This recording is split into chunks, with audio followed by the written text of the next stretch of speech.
आत्मा की सवारी हॉरर स्टोरी इन हिंदी।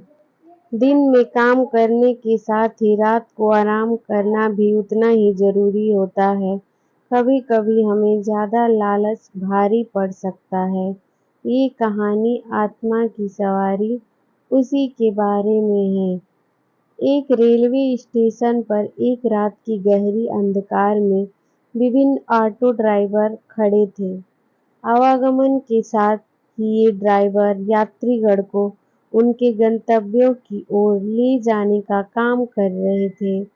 जैसे-जैसे रात बढ़ी, ज्यादातर ड्राइवर अपने घरों की तरफ रवाना हो गए, जिसके परिणामस्वरूप घाट स्टेशन पर सिर्फ थोड़ी भीड़ बची। इसी दौरान एक ऑटो ड्राइवर विजय ने भी अपनी आवागमन की तैयारी की। वह भी ड्राइव करके घर जा रहा था, लेकिन फिर उसे याद आया कि एक पैसेंजर ट्रेन की आवागमन का समय है। इसके बाद विजय और कुछ और ऑटो चालक ट्रेन की प्रतीक्षा में रुक गए। जब रात बढ़ती चली गई तो बादलों ने आसमान को काले चादर से ढक दिया, जिससे चांद की किरणें समाप्त हो गई। अचानक ही बादल गरजने लगे और बिजलियां चमकने लगी, जिसके चलते आवागमन बिल्कुल अंधकार में हो गया। यथाशीघ्र पैसेंजर ट्रेन स्टेशन पर आई। ड्राइवर विजय का ध्यान ट्रेन से उतरते हुए एक युवती की ओर गया। उसके कंधे पर एक बैग और हाथ में एक सूटकेस था। युवती सीधे विजय के पास आई और बोली, मुझे सीतापुर जाना है। विजय ने कहा, रात के समय बहुत ही देर हो चुकी है, इसलिए किराया 1000 रुपये होगा। लेकिन अगर आप सुबह जाना चाहती हैं तो मैं सिर्फ 500 रुपये में ही आपको छोड़ दूंगा। युवती ने जवाब दिया, मुझे अभी जाना है। युवती ने कहा, मैं आपको अभी 500 रुपये देती हूँ, क्योंकि मेरे पास अभी सिर्फ 500 रुपये ही है। मैं आपको घर पहुंचकर बाकी के पैसे दे दूंगी। विजय ने उसके प्रस्ताव को स्वीकार किया और बोला, मैडम आप ऑटो में बैठिए। कुछ ही देर में विजय ने युवती को उसके गंतव्य के पते पर पहुंचा दिया। युवती ऑटो से उतरते ही जल्दी से अपने घर की ओर चली गई और विजय से कहा कि मैं आपको बाकी के 500 रुपये देने आती हूँ। विजय करीब आधे घंटे जितना इंतजार करता रहा, किंतु वो युवती विजय को पैसे देने के लिए नहीं आई।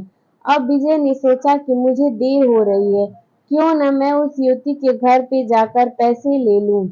वो उसके घर चला गया। घर का दरवाजा एक बुढ़िया ने खोला।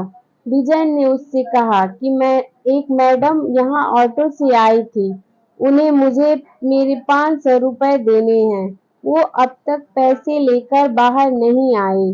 बुढ़िया ने हैरानी से पूछा, कौन मैडम? यहाँ तो मैं और मेरे पति के अलावा और कोई नहीं रहता है। हाँ, मेरी बेटी पहले रहती थी, लेकिन वो 3 सालों से यहाँ नहीं रह रही है। विजय बोलने लगा, क्यों, अब वो कहाँ रहती है? मैंने शायद आपकी बेटी को यहाँ तक छोड़ा है। आप एक बार अच्छे से देखिए। बातों ही बातों में विजय की नजर सामने दीवार पर गई। वहां उसी लड़की की तस्वीर लगी हुई थी, जिसे वो ऑटो में बैठाकर लाया था। जवाब सुनते ही विजय बोल पड़ा, माताजी, मैंने कहा था ना कि मैं आपकी बेटी को ही घर लाया हूँ। यही मेरे साथ ऑटो में बैठकर आई थी। आप अब जल्दी से मेरे पैसे दे दीजिए। देखिए, सुबह भी हो गई है, मैं कब से यहीं खड़ा हूँ। बुढ़िया ने दुखी मन से कहा, बेटा ऐसा नहीं हो सकता। हाँ, ये मेरी बेटी है, लेकिन 3 साल पहले ये ट्रेन के नीचे आकर मर चुकी है। इसे तुम कैसे घर ला सकते हो? ये सुनते ही विजय के होश उड़ गए। वो तेजी से वहां से भागा। जैसे ही वो ऑटो के पास पहुंचा तो देखा कि उसकी सीट पे 500 रुपये रखे हुए थे। उसने वो पैसे भगवान के सामने रखे और मंत्र का जाप करते हुए आगे की ओर बढ़ गया। उसके मन में हुआ कि आज तो सवारी बैठाने और पैसेंजर ट्रेन के लालच में मेरी जान जाते जाते बची है। उस दिन से विजय ने रात को ऑटो चलाना ही बंद कर दिया। वो सिर्फ दिन के समय सवारी लाता व ले जाता और रात को घर में आराम से सोता। मोरल: दिन में काम करने के साथ ही रात को आराम करना भी उतना ही जरूरी होता है। कभी कभी हमें ज्यादा लालच भारी पड़ सकता है।